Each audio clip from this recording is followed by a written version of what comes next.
Hello and welcome to another episode of Attacking Third, a CBS Sports soccer podcast. I'm Sandra Herrera, CBS Sports lead NWSL and US Women's National Team writer, joined today by my colleague and co-host Lisa Roman, and we're also joined once again by Lori Lindsey.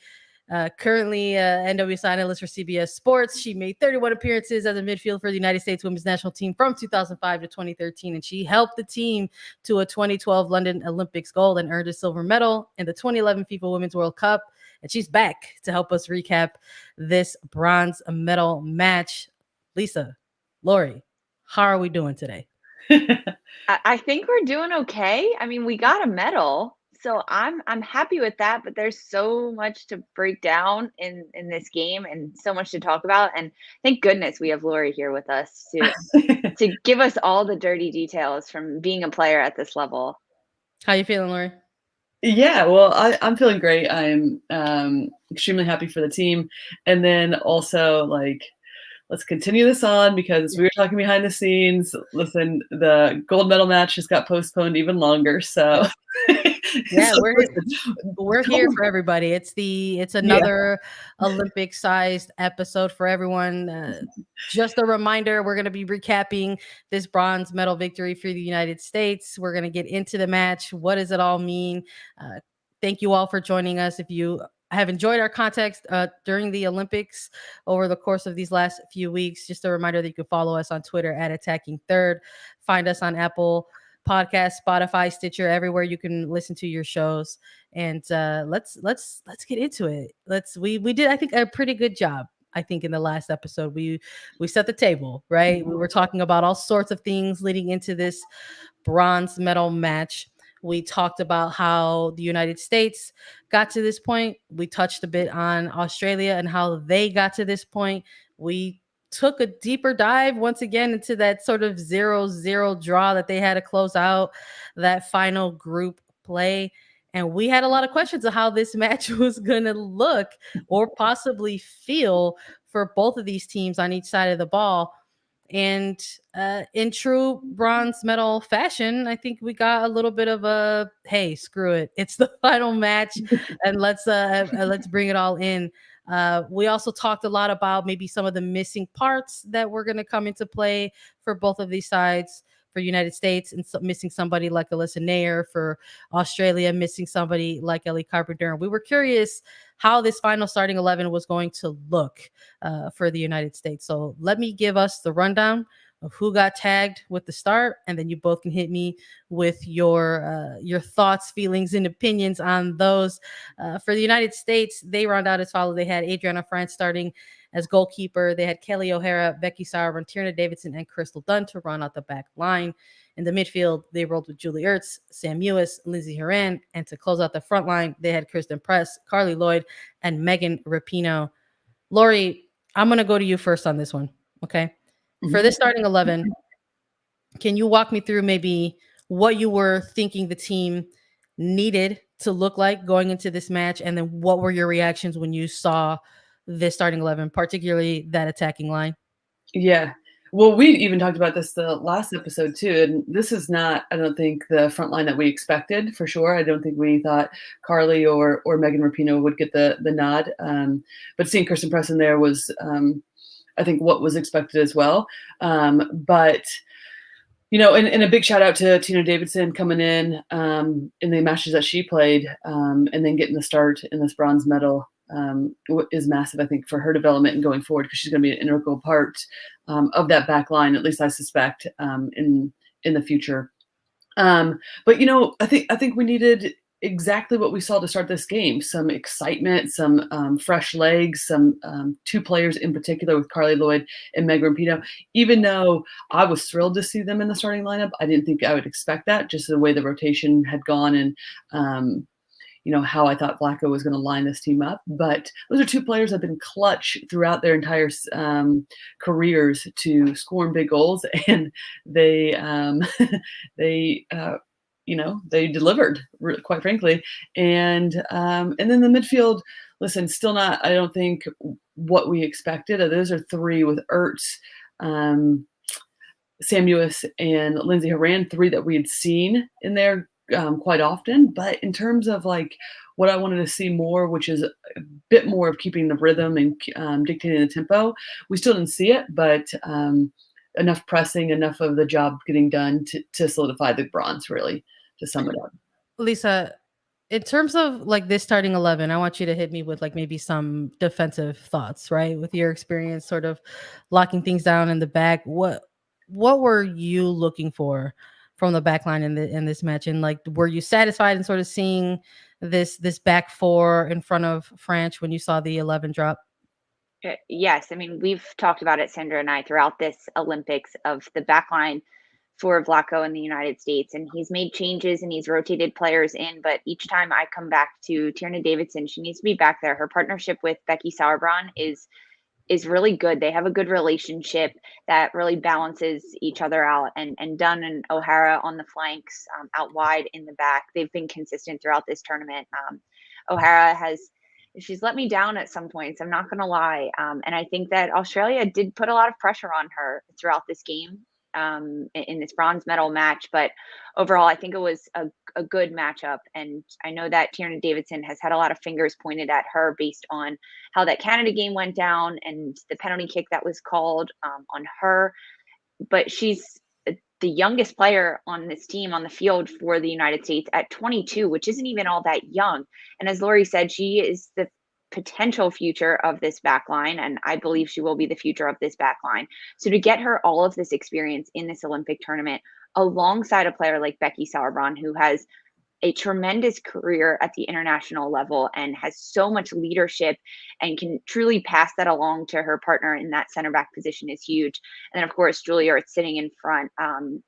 She didn't play 30 minutes of this entire Olympics or 45 minutes of this entire Olympics. And she proved why. The United States needs her on the field throughout this run and throughout this stretch. She locks it down defensively and she just finds those pockets to pick it off. But Lori, you're right. The cohesion in the midfield really wasn't there. We were waiting for it to come throughout this entire Olympics, and even today we saw small lights of connection and cohesion and rhythm to connect in that midfield, but it wasn't a full game of it.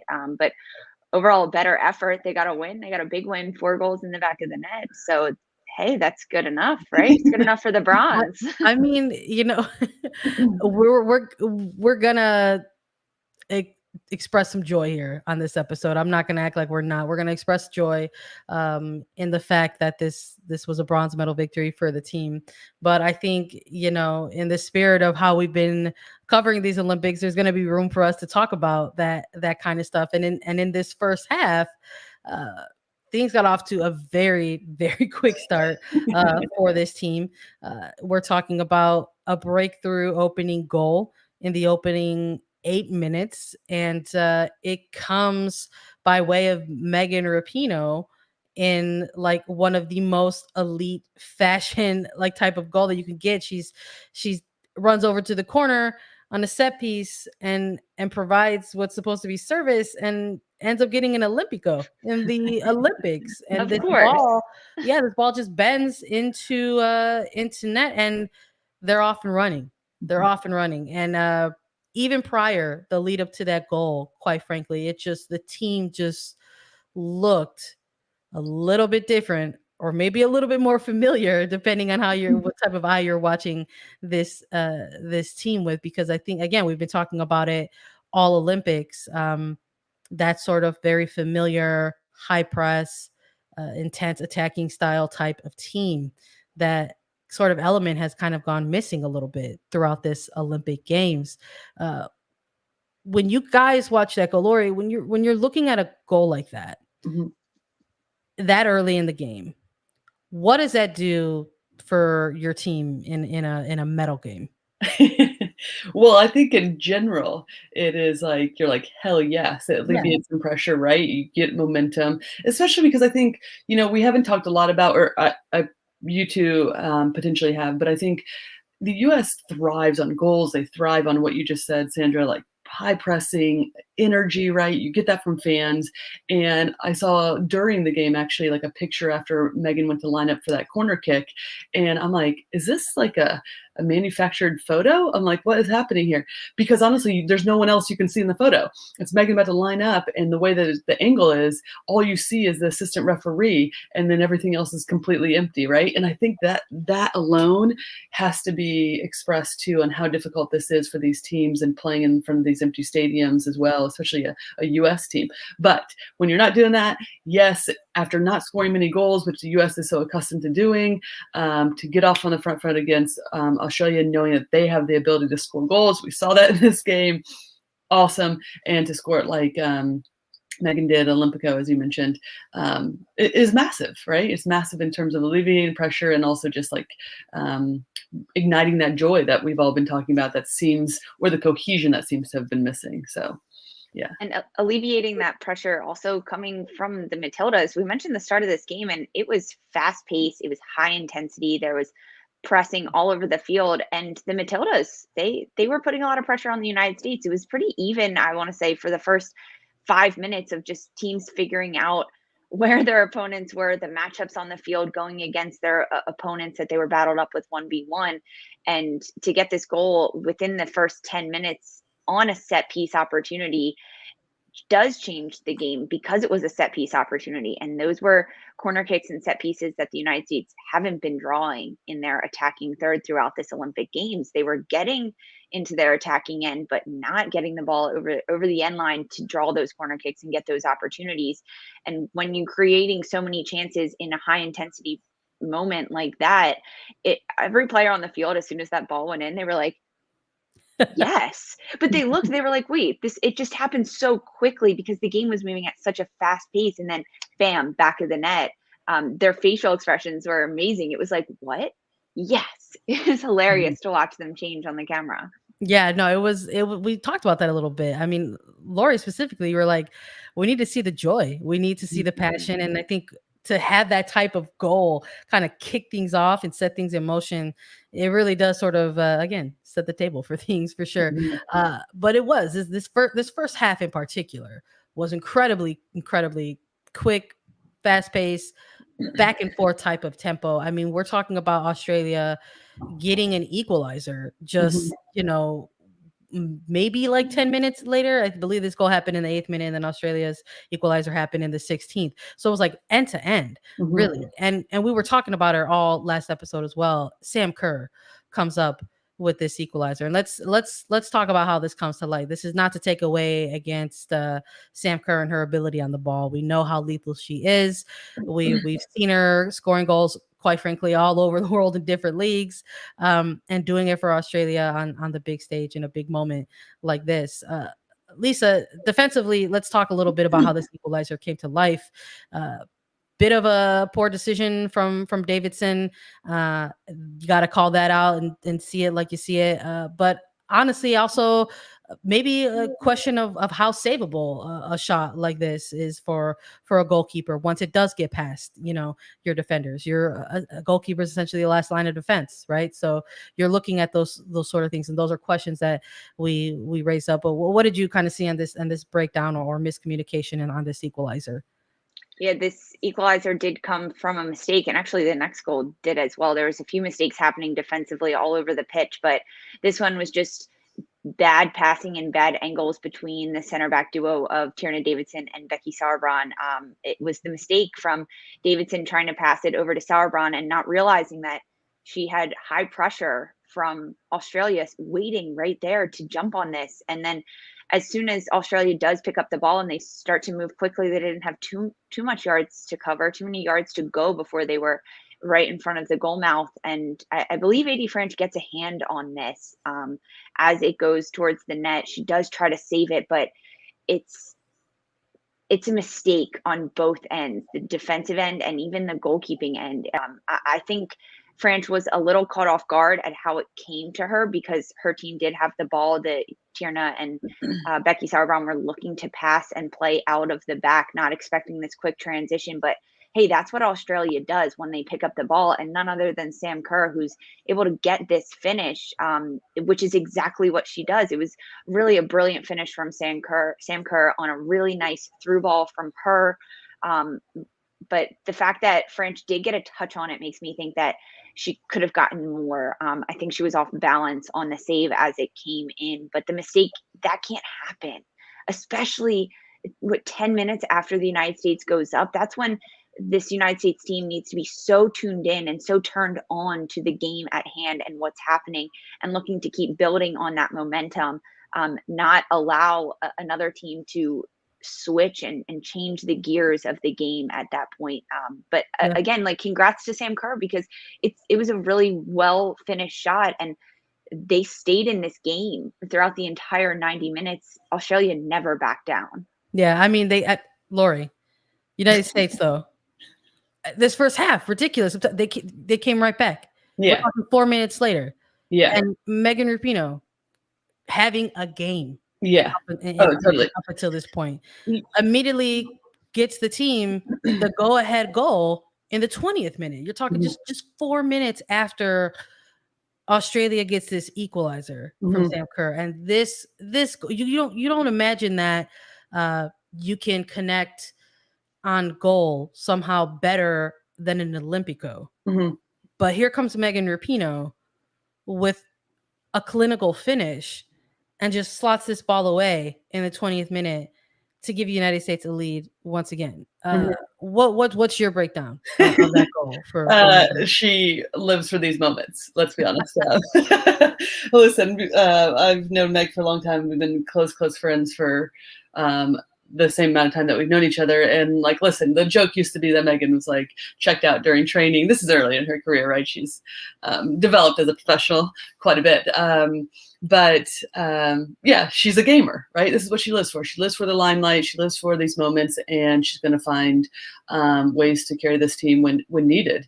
And that was this game. And she came up huge. And the same with Carli Lloyd. I think the biggest eye opener for me is when Carli Lloyd scored her first goal too, that was her first goal of this tournament. How outrageous that is for somebody who just set the record, I think, for most goals in a tournament for the U.S. So it is.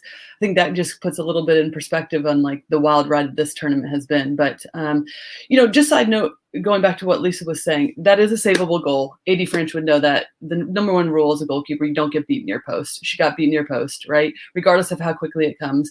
And Tierney Davidson, clean up what you're doing back there, because she's world class and there's a few mistakes that are being made. But with those two players in particular, not a ton of minutes in this type of environment. It really needed. And I say that because they are going to be, barring any sort of like anything that I don't know with AD French or injuries or whatever, they have a real potential to start to make have a lot of minutes with this team, right? And they're going to lead this U.S. Women's national team going forward. So really important minutes and experience. And at the same time, I say that because the other two at the other end with Carli and Megan, you have that buffer to know, hey, listen, yeah, we made these mistakes. Here we go, though. We're going to come up huge, get the equalizer immediately after they, or get the go-ahead goal immediately after Sam Kerr and Australia have scored the equalizer, and then Carli Lloyd as well, putting two away. So you have that buffer, right? And that's what it's all about, is having each other's backs and being able to know that if you do make mistakes, hell yeah, we got you on the other end. Yeah, and the mistakes from Davidson and French were mental completely. Like you said, world-class players that didn't have enough experience. So those mental lapses, that's, I mean, yeah, but if you can lean on players like Megan Rapinoe and Carli Lloyd, and I know we talked about this in our starting lineups, that it was not exactly what we were expecting to see or hoping to see, but you have to give it to them. These are players that know how to show up in big moments, and that's exactly what they did today. I thought of that after Rapinoe scored that second goal. I was like, everyone has been doubting her and saying, why is she getting the start? And she's older, veteran player. Why is she on this team? She doesn't look as good as she has in years past, which I'm not denying that. She obviously has aged a little bit, but no one has been at their best turn, okay? But she gets 2 goals. Like, players, hey, turning it on, turning it off, Yeah. a good balance there, I guess, in terms of this first half for sure. And congrats to Carli Lloyd. She did get that goal to close out the first half, a big goal in a number of ways. I mean, again, we were talking about how this game was so back and forth, very, very open in this first half. And then it's a much different feeling if you're Australia, right? Heading into halftime in a very open match, down 2-1 versus being down 3-1 going into halftime. So Carli Lloyd coming through huge with that sort of first half ending goal, making a bit of history. She beat Abby Wambach out for the top United States women's national team goal scorer in the Olympics with her 10th goal. So it's a hell of a statement to sort of close out your first half there, and you got to be feeling good, right? I think going into the halftime break in a bronze medal match, up 3-1 with 45 to go, and playing as well as you are, even with maybe the very early kind of mental lapse on the defensive side of things. It's an opportunity to maybe hit the brakes and acknowledge that for a second. And we're gonna hit the brakes and acknowledge our hydration break for a second. We've been doing it all Olympics, caffeine checks, checking in with each other. Let's hydrate. Cheers, and we'll talk about this second half.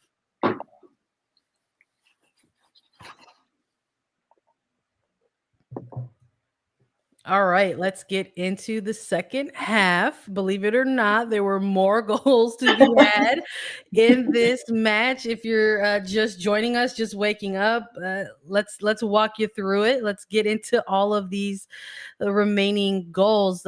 No immediate substitutions, right, in this second half. Not something that's been uncommon for this team.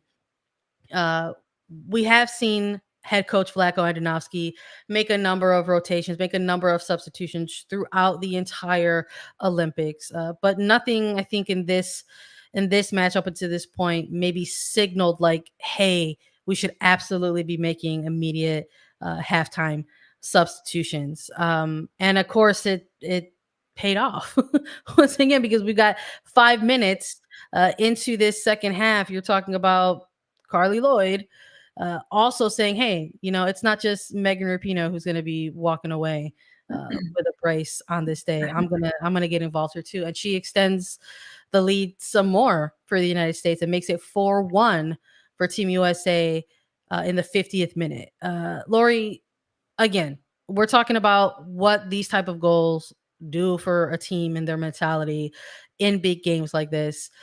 What is a moment like that, starting off the second half already with the lead, extending it even more, do for the team? Does it help you settle in a little bit more, or does it still like kind of get you amped up and make you want to go after things? Yeah, I think both. I think one, it does amp you up. I think we saw the jubilation on Carli's face and what that meant to her personally, right? And then also, because I mean, she's about scoring goals. She knows if she's scoring goals, regardless of what the rest of the 90 minutes or however long she's playing, she is doing her job up there and putting teams under pressure.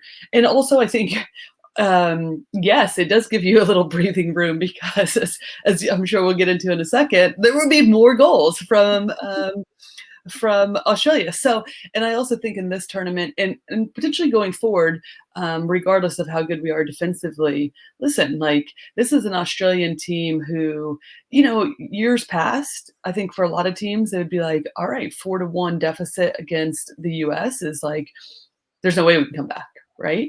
But as we saw in this game, it was a lot tighter as this game went on than I think anybody wanted. But the reality is teams are getting better, and they're finding ways, and we're seeing even more prolific goal scorers come about. And so, yes, it does give you some breathing room, but also it is like, hell yeah, because it gives us a buffer in case what we see happens and close calls or actually goals being scored.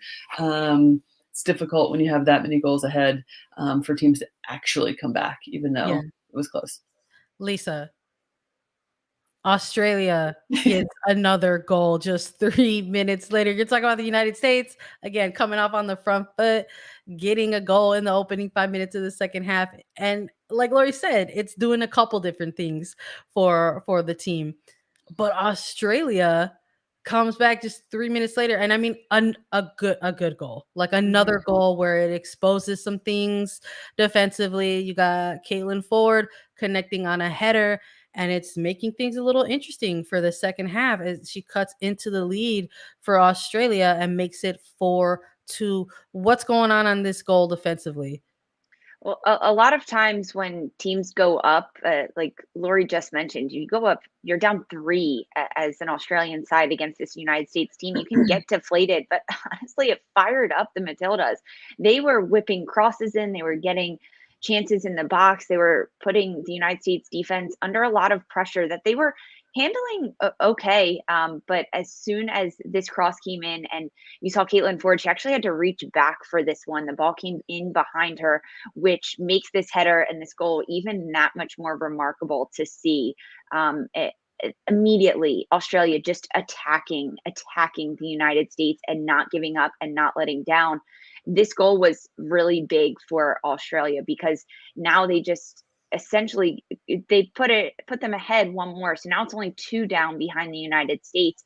And after this second goal happened, I believe it was like the 54th minute, Sandra, maybe 55th. You're a good stat woman over there with the minutes. But after this happened, Australia almost had another one. They had Sam Kerr with a really good opportunity off the post. I don't even know how that didn't go in. That was one of my favorite opportunities of this tournament, actually. Yep. That ball from Rosso was on a dime, whipped in. I was like, that's amazing. I don't understand how that didn't go in. And Adie Franch is thanking that post right there because it could have. It was literally millimeters away from going in because it bounced off the one post and went across the mouth of the goal all the way to the other post before being cleared out by the United States. And the look on Sam Kerr's face after that was like, how did that not go in? Yeah.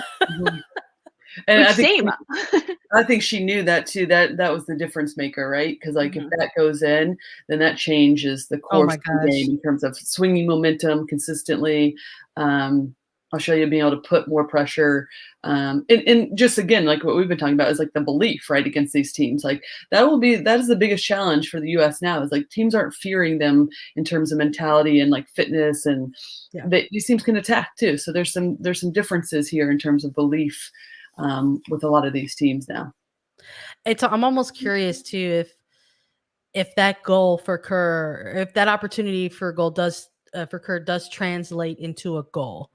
Like just 2 minutes after that Ford goal. Like you're talking about 2 quick goals back to back right after the United States extend their lead to 4.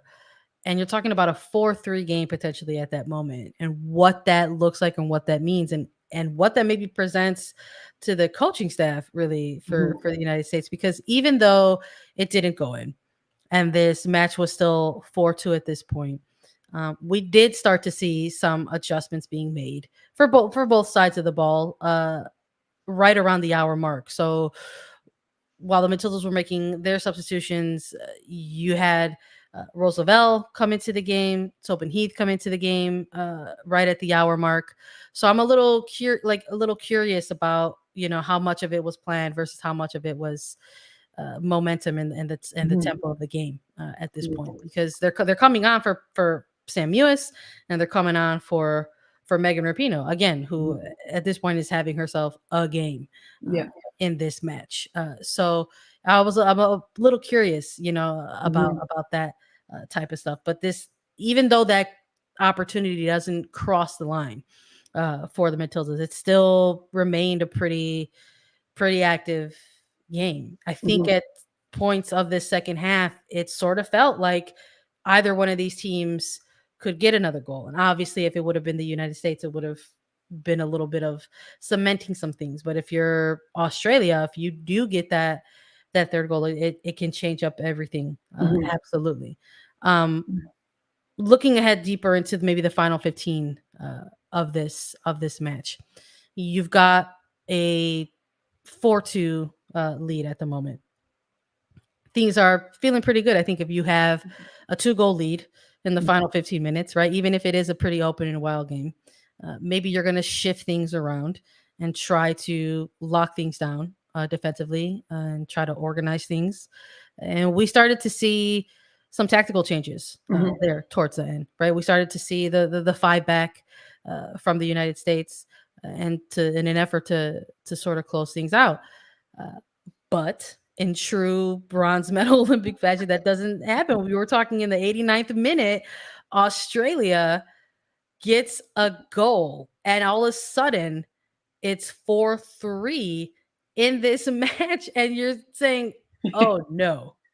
Oh no. Yeah. Close out a game, United States. Actually, I think I messaged you all about like what time we're coming on to this, and then I was like, actually, I shouldn't have hit send because like we're like 5 minutes away, and like who the hell knows what's going to happen? So like, who even knows if this is going into overtime or what? So delete that message.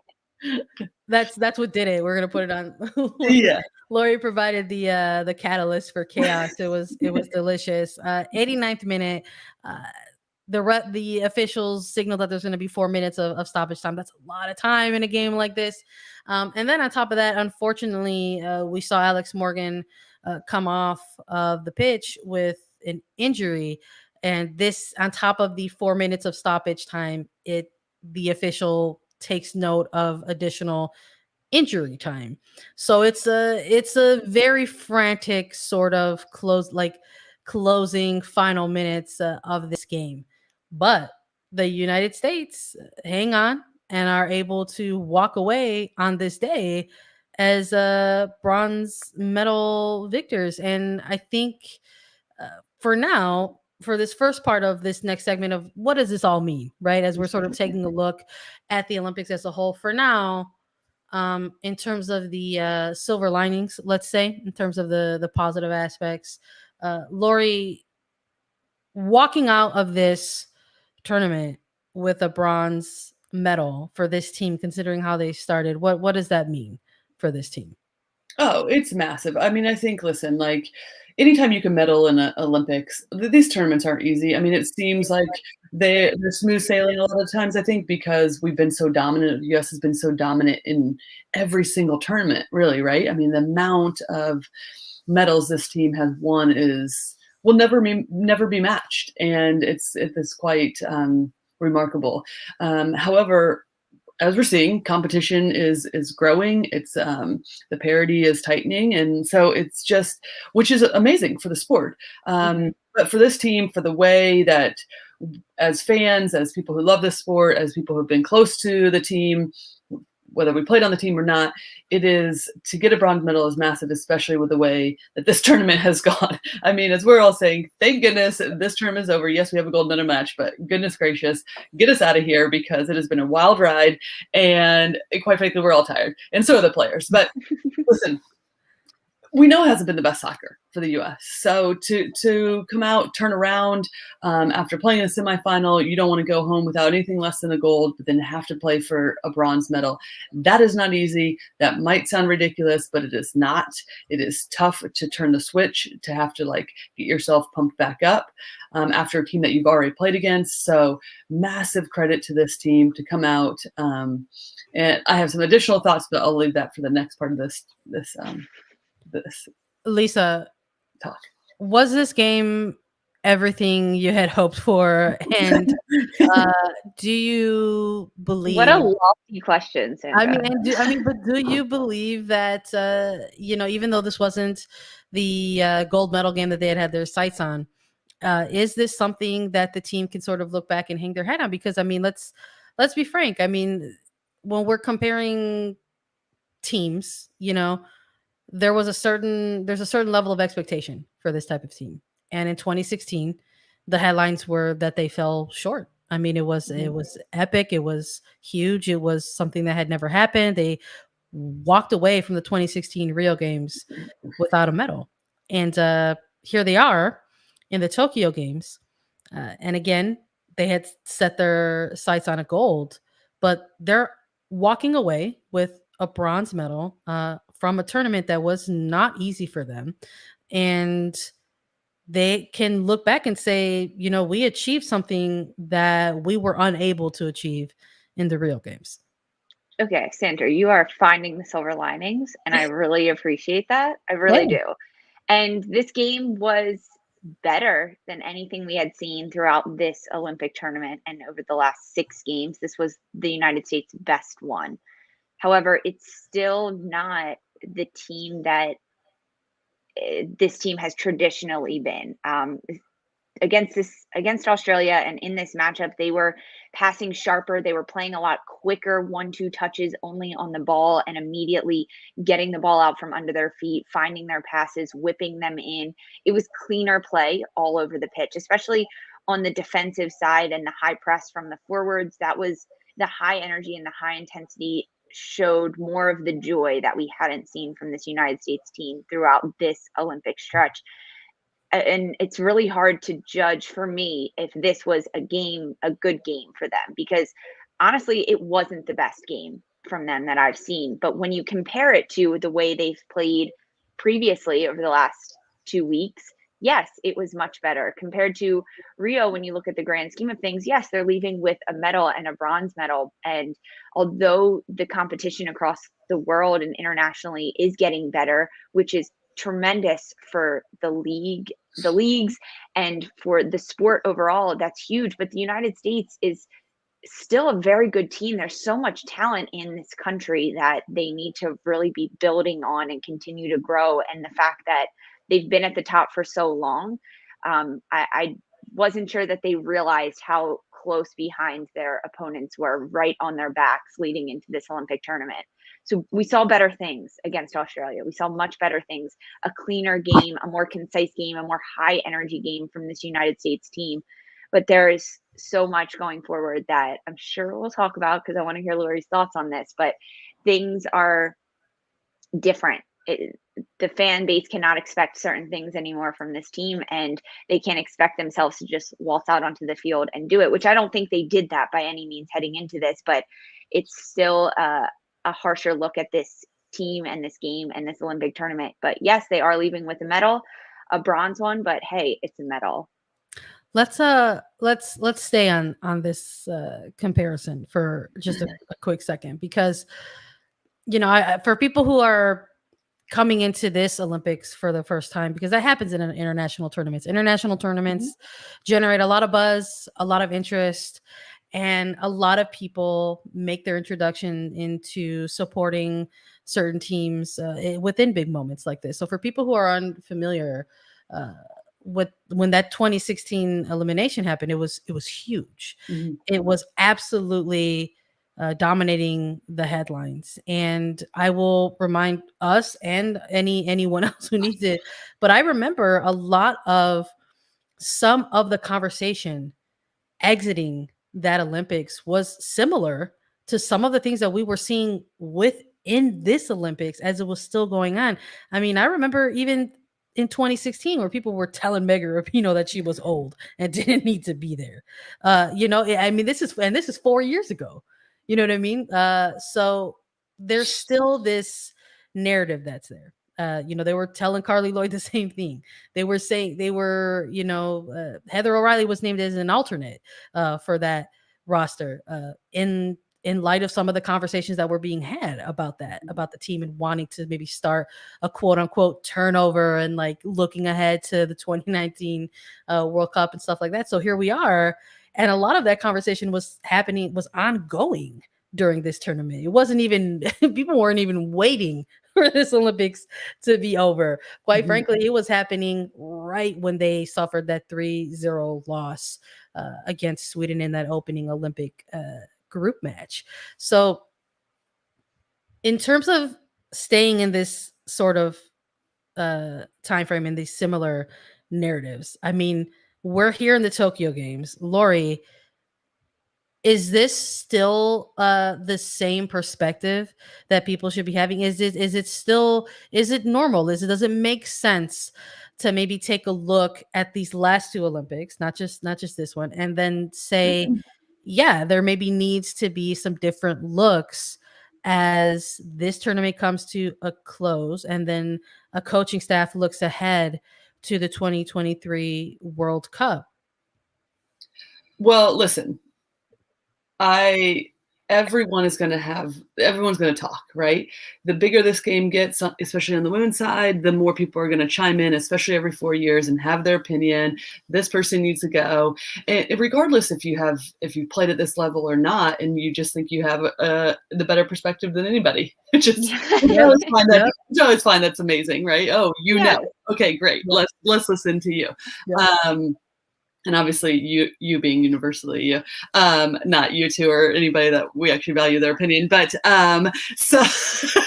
but however, great. Yeah. That's what you want. And what's hilarious is that in 2016, then we saw what the team did in 2019, Megan in particular, becoming FIFA World Player of the Year from her basically carrying that team.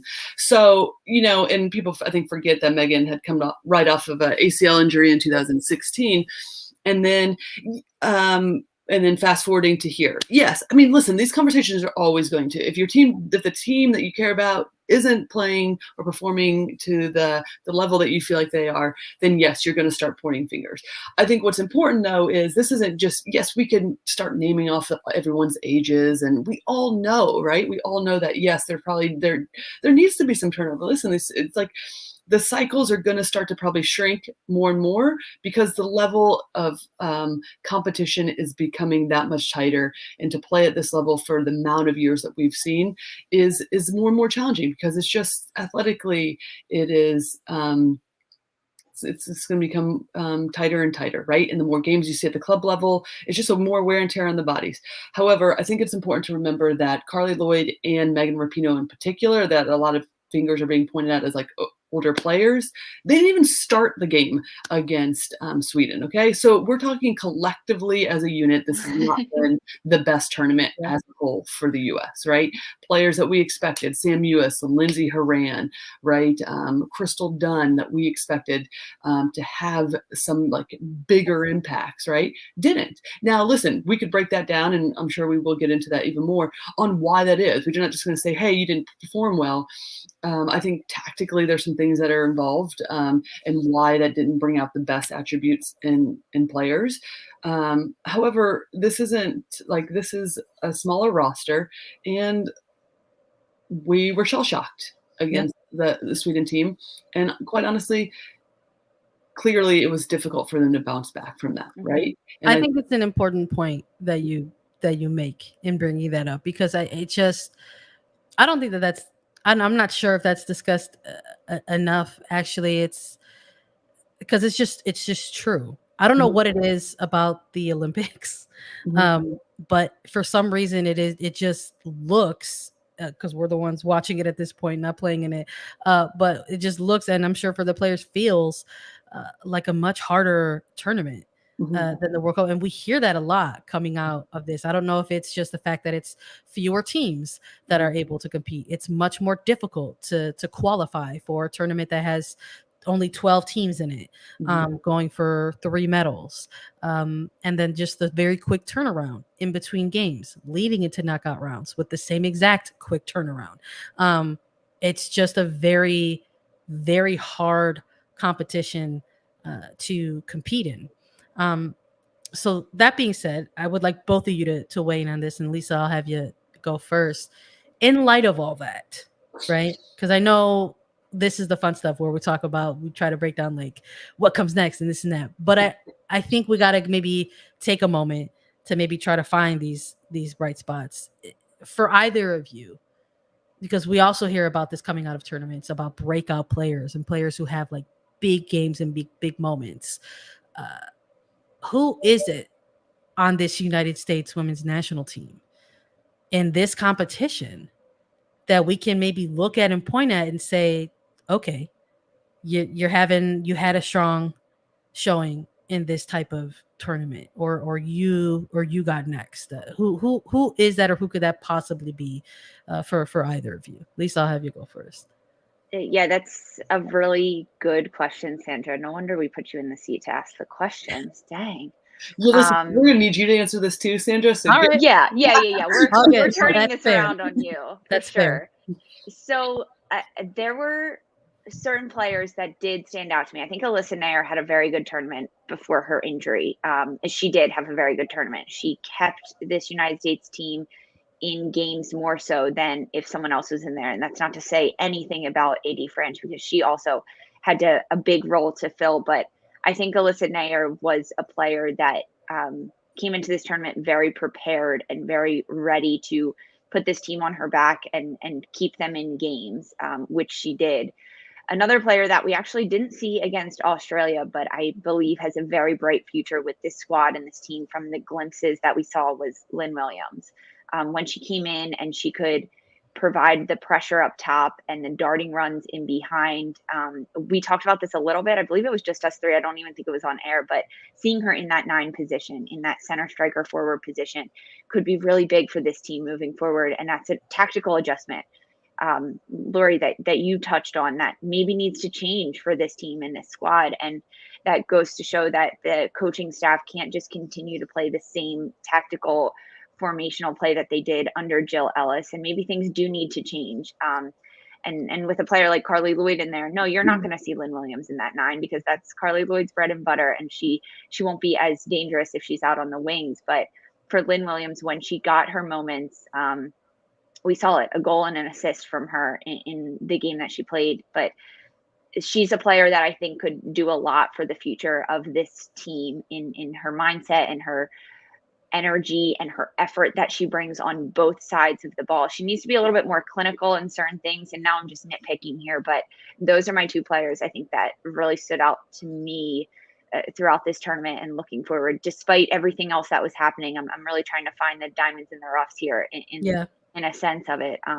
Lori, for you, it's a tough question that I ask. I understand, but Lori, do you echo similar sentiments? Do you have anyone else that stood out for you? Yeah, for sure. I do have a couple. I think we're all in agreement here that it is a little bit difficult to say, like, hey, here's a standout performance when there weren't that many, right, in this tournament. However, I think going back to what I said about Tierna Davidson, this is valuable minutes for her, right? And like, no, is she a young player? Absolutely not. And she's been on these rosters, right? But to get this amount of minutes to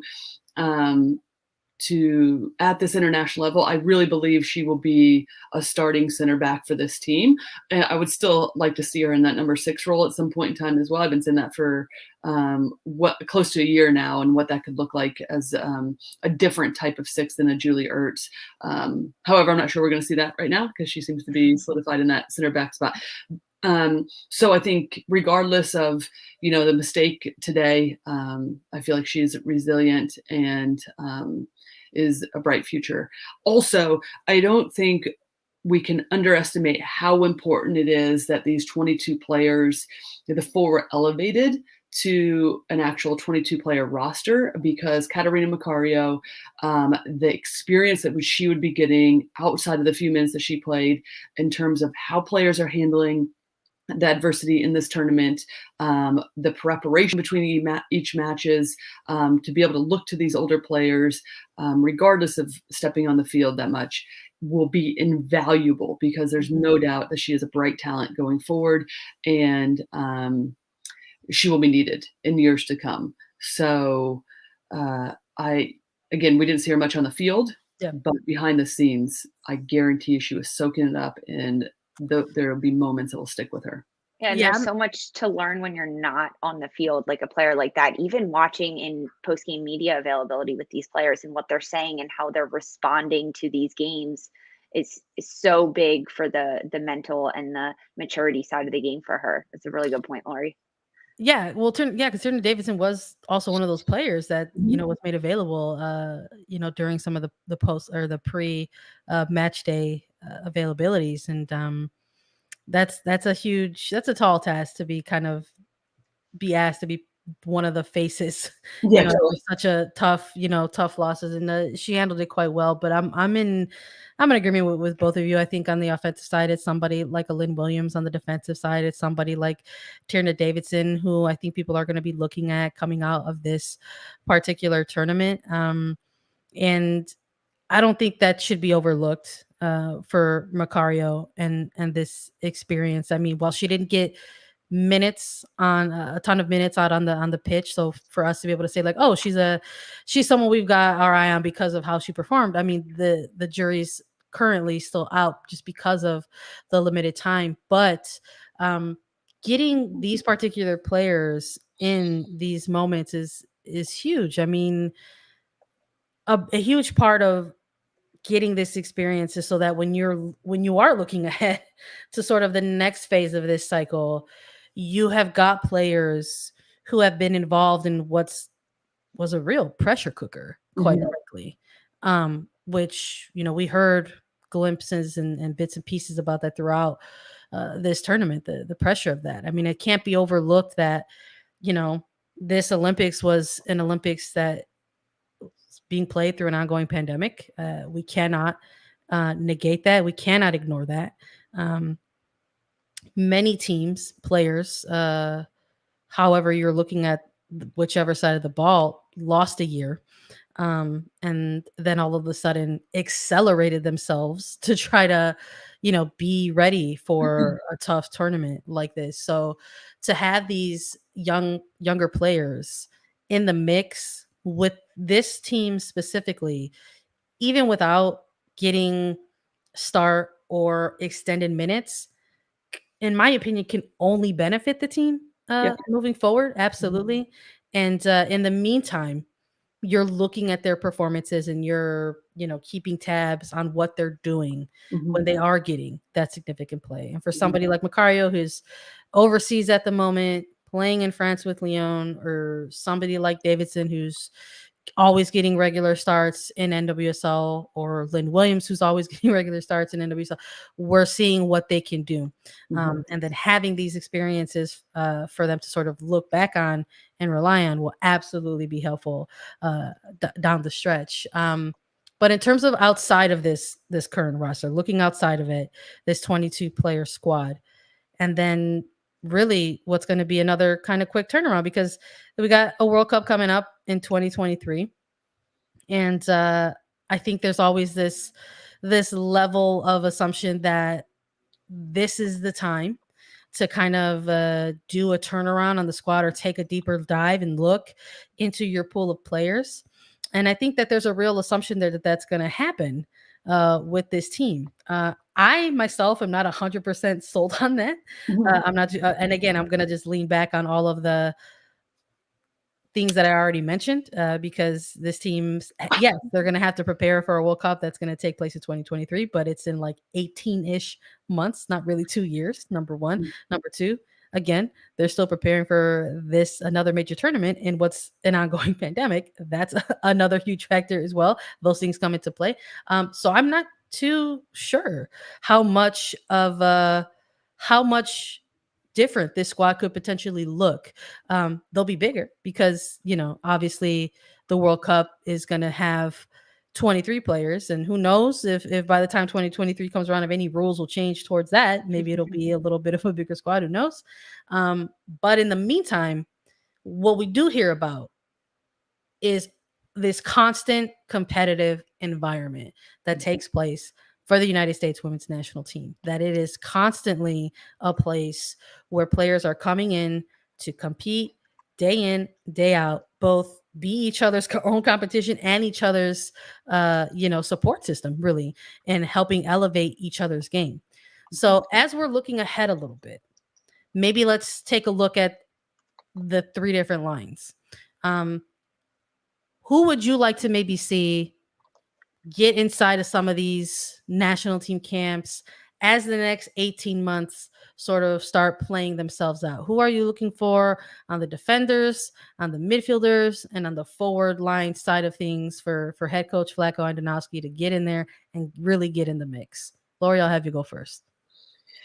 Yeah, I mean, I think you do make a really good point. Is sometimes we think we're going to see these huge overhauls, right? And that's just not really the reality, because what happens is typically you just see some people like retire or fall out of favor or whatever, and then some new players are folded in, right? And so, yes, well, I think we'll see some players retire and some players be maybe kicking and screaming, going a little bit more than they off the team more than maybe they want to. I don't think it'll be this massive overhaul, right? But one particular player that comes into mind that I'll be curious to see and this goes to a little bit of a broader thought process for myself and how this team evolves tactically, would be an Andy Sullivan, because Andy Sullivan was in major favor, gets injured, right, tears her ACL a couple of years ago, and then is still really working her way back. And I think what's interesting is watching her in the NWSL, we're still not seeing quite the best that I think that we can see out of Andy Sullivan, and how that fits in, and very much in line with like a Catarina Macario. How do their styles of play fit in with this U.S. women's national team, or do they not, right, going forward? And I'll just say this, Andy Sullivan is one. I think we are going to see like a Sophia Smith. I'd be curious about Alana Cook coming back into the mix, right? Two players that were like the last cut from this team. How they're folded in, what that looks like going forward. And so those are a few players that come into mind. But it's more so really for me less about who's coming in and how the team evolves, because I think as we saw and I'll make this quick, but as we saw today against Australia, yes, tactically we had some flexibility when it came defensively. Like, we fell back into the 5 back, great, all of that, right? We saw against Australia at moments in the first game that they played, in the last group play game, where we didn't high press, right? So we have some flexibility on like what we're doing without the ball. But really where I want this team to evolve is what it looks like with the ball, because I don't think that's what we've seen, right? We were presented with some different challenges in this tournament of teams not sitting back. Whereas like, yes, when teams sit back in the low block, we can pounce on them, we can press, we see how we thrive, we can force teams to make mistakes, cough up the ball, and then we're in advantageous positions to like score goals, right? And we're not as, when teams are sitting back, we're not as susceptible to being scored on, because there's not as many numbers forward, right? So if there's errant passes or unforced errors, we can get it right back, right? We have numbers around the ball. What happens when we've seen basically almost every single team outside of Canada, when teams actually press us or not afraid to build out of the back, right? And they're in much more expansive shape, which forces us to be in a more expansive shape, and we can't keep the ball. We can't get Carli Lloyd higher, or excuse me, Crystal Dunn higher up the field, right? We can't get her in the position where she wants to be. Lindsey Herrera doesn't have enough players around her. Julie Ertz doesn't have enough players around her. Sam Muis doesn't have enough players around her. It's disorganized. So who's going to be the one that can put the foot on the ball and we can keep possession and dictate tempo and force other teams to do things that we want to, because we have the ball and we can slow the tempo down when needed, speed it up, right? Because right now, personally, I feel like, this is my last point, is we have like one tempo, which is fucking go. Yeah. and we see that a lot in the NWSL, and I'm not knocking that. It's just like, really the idea though is to go, and what happens if that's not on, or teams can match us and they can win the ball back, and then we're again in expansive shape and can't get adequate pressure on the ball, and we can't win it back right away. So then once we do, we need to keep it.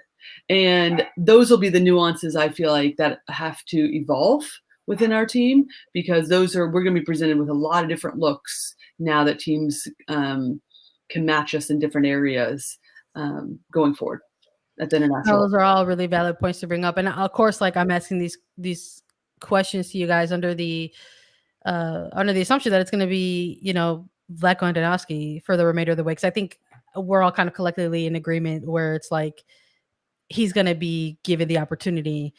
He's made the podium with this team in a bronze medal. He's going to get the chance to lead them in a World Cup as well. So for you, Lisa, taking all that into consideration, maybe building off of what Lori added with some of the tactics coming into mind, who would you like to maybe see across any of the lines in any upcoming future national team camps for this team? I agree that Andy Sullivan is a player that if she gets consistent minutes at this international level with this national team, that her game could develop a bit more. But you're right, Lori, she has a certain tactic about her that may not fit with this squad. But I think that we've seen glimpses of Sullivan in the NWSL with the Washington Spirit, where she's been really on and she's been the dominant force in a game, the player out of 22 that stands out in the match to be the one making the change and controlling the tempo of a game. So if she can get minutes with this national team squad, I think it would be good for her. And some other players that are standing out, Sophia Smith, she was right on the bubble of this one, of this national team. and she didn't make the cut, and she went back to Portland Thorns and decided that she was going to go off a little bit, and she's been scoring goals. So I think she could provide a good different look in the attack for the United States. And then I do think Alana Cook will see more minutes and see more opportunities with this team, just based on how much she already has done at the international level and with this national team. And then based on the rotations we saw throughout this Olympics in the back line with the defenders, we saw Abby Dahlkemper in some games and then not. And she really, I think she lost a bit of her spot in this Olympics tournaments to a player like Tierna Davidson. So now Vlatko Andonovski or whoever else is at the helm, but I think it will be Andonovski, it has to look at a player like Alana Cook. And we even had Casey Kruger, who was named to the 22 roster, who made it onto the bench and for this Olympic that could see time. But I do think Alana Cook, Sophia Smith, and Andy Sullivan are players that could be coming up the flanks. And I mean, there's another player, Emily Fox, who I really like from Racing Louisville that I've been keeping an eye on. But I don't know if she'll be there quite yet. As there are other players that have had more of a taste at the international level than she has. And Sandra, Chicago Red Stars, Mal Pugh, she's been looking good. Yeah, she is. I mean, I think if I'm looking across the lines, Mal Pugh is someone I actually want to see definitely get back into the mix for these national team camps. Mitch Purse, we talked a lot about her in our preview and as the roster was dropped and what she can provide. And it'd be nice to, I think, get her in there, maybe get her more as an attacking look versus splitting time kind of on the front line and the back line. So we'll see what Andonovski has in the plans there. And, defensively, I think there's always opportunities there. I think, Emily Fox is someone who needs to start getting some time in with these national team camps to really kind of start getting more familiarized with this team and the systems that are coming into place. And center back depth is always a good thing to have. So I would love to see somebody like a Katie Naughton called into some of these camps and to get a look at. And to be quite frank, I'd love to see Morgan Gautrat back in these national team camps. I think she's been having an MVP type of season for the Red Stars in the midfield. And I think we saw a lot of trouble in the midfield during these Olympics. And a lot of things have been looked at in terms of experience and veteran leadership within those roles. And this is a player who is still probably considered in the peak of her career. Mm-hmm. And I think probably could have made a difference in the midfield for these Olympics. So I think if you're looking ahead to the World Cup, I think you're inviting her back into these national team camps to get another look at the midfielders in the mix in this one. One more player I wanna call out, just because as we're doing this, we've already gone long, so why not? Christy Muis. She didn't get a lot of minutes. She was at this Olympic Games though, and I think giving her more time and more consistency would provide a really good look for this team. Yeah, I think with a bigger roster at their disposal for the World Cup, I think shoot for the stars, right? get as many looks as you can. And I think that's what we're gonna have to close out with. United States, they made the podium, they brought it in this bronze medal match. They're coming home with a medal. They have already improved on that 2016 to put it behind it. People can put that to bed and say, hey, they're getting back to get medals at the Olympic Games. And now it's going to be on to the next phase. I mean, this is not a team that's unfamiliar with look like jumping right ahead into the next challenge. So I will not be surprised once sort of this NWSL season and sort of post-Olympic international friendly sort of kind of come to a close, what the next phase of some of these camps start looking like. So I just want to thank everyone for joining us during these Olympics. There is still a gold medal match to be played with Canada and Sweden. That has very recently been postponed. So that will now be kicking off at 7 a.m. Eastern Standard Time on August the 6th. It will not be playing at night on August 5th. It was all very, very quickly, the news dropping as we were actually recording this. So if you're still looking forward to a gold medal match and have been on a sleep pattern where you're waking up very early, you get one more to take a look at. So find out who's going to end up with that gold and silver medal if you get a chance. This is going to conclude our Olympic coverage for everyone on Attacking Third. But we're going to still be around giving everybody great coverage of NWSL and other amazing women's soccer happening stateside and otherwise. Lori, thank you so much for joining us. Everyone else, thank you so much for joining us and listening to us. A quick reminder to follow us on Twitter at Attacking Third. We're on Apple Podcasts, Spotify, Stitcher, and anywhere you listen to your shows. We're also available as videos, so please subscribe to us on YouTube. Just visit youtube.com/Attacking Third, and we will be back on Monday with another episode to recap NWSL action. For Sandra, Herrera, Alyssa, Roman, and Lori Lindsey, this was Attacking